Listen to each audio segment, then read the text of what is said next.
Genesis chapter 8 verse 1.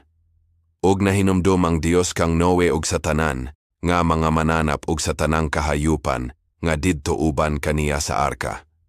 Og gipaagi sa Dios ang usa ka hangin sa ibabaw sa yuta, og minghubas ang mga tubig. Verse 2. Og ang mga tinubdan usab sa kahiladman, og ang mga tamboanan sa langit na takpan, og ang ulan sa langit na pugngan. Verse 3.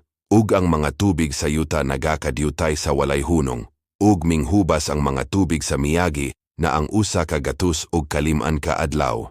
Verse 4. Ug nahitungtong ang arka sa bulan nga ikapito, sa ikapulo ug pito ka adlaw sa bulan, sa ibabaw sa kabukiran sa Ararat. Verse 5.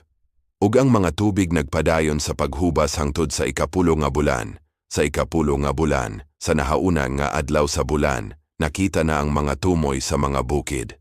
Verse 6. Og nahitabo nga sa katapusan sa kapatan ka adlaw giablihan ni Noe ang tamboanan nga iyang gihimo sa arka. Verse 7. Og gisugo niya ang uwak nga migikan, og naglibot-libot hangtod ang mga tubig minghubas sa ibabaw sa yuta. Verse 8. Gisugo niya ang salampati gikan kaniya, aron magtanaw kung ang tubig mihubas na ba sa ibabaw sa nawong sa yuta. Verse 9. Apan ang salampati walay hingkaplagan nga arang katugdunan sa mga lapalapa sa iyang tiil, ug siya mibalik kaniya ngadto sa arka, kayang mga tubig diha pa sa ibabaw sa nawong sa tibok nga yuta, ug siya mituyod sa iyang kamot, ug midakop niini, ug gisulod niya kini sa arka. Verse 10. Ug mihulat pa siya og pito ka adlaw, ug unya gipagula niya pag-usab ang salampati sa arka. Verse 11. Ug ang salampati mibalik kaniya sa kahaponon, ug aniya karon, usa ka dahon nga lunhaw sa olivo diha sa iyang sungo na kutlo. Nini nga pagkaagi nasabot ni Noe nga ang mga tubig mihubas, nasa ibabaw sa yuta. Verse 12. Ug mihulat pagayod siya og pito ka adlaw, ug unya gisugo niya ang salampati, nga wala na mobalik kaniya. Verse 13. Ug nahitabo nga sa ikaunom ka gatos ug nahauna nga tuig, sa nabaunang bulan, sa nahaunang adlaw sa bulan, ang mga tubig minghubas sa ibabaw sa yuta, ug gikuha ni Noe ang atop sa arka, ug siya mitan-aw ug aniya karon, ang nawong sa yuta na malana. Verse 14. Ug sa ikaduha nga bulan sa ikakaluhaan, ug pito ka adlaw sa bulan na malana ang yuta. Verse 15. Ug nagsulti ang Dios kang Noe nga nagaingon. Verse 16. Kumawas ka sa arka, ikaw, ug ang imong asawa, ug ang imong mga anak nga lalaki, ug ang mga asawa sa imong mga anak nga kuyog kanimo. Verse 17.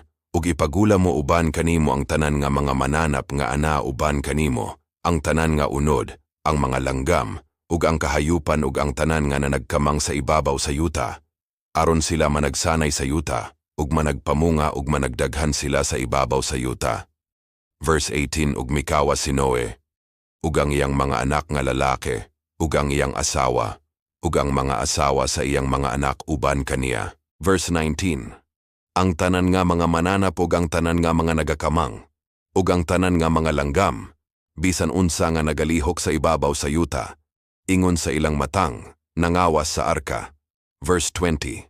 Ug mitukod si Noe og usa ka halaran alang kang Jehova, ug mikuha siya sa tanan nga mananap nga malinis, ug sa tanan nga langgam nga malinis, ug mihatag siya og mga halad nga sinunog sa halaran.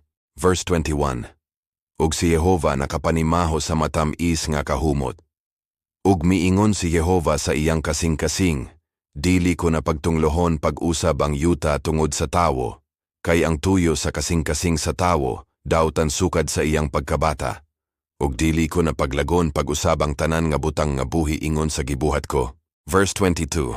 Samtang aniya pa ang yuta ang pagtanom ug ang pag-ani, ug ang kabugnaw ug ang kainit, ang tingadlaw ug ang tingtugnaw, ug ang kaadlawon ug ang kagabhion dili magaundang.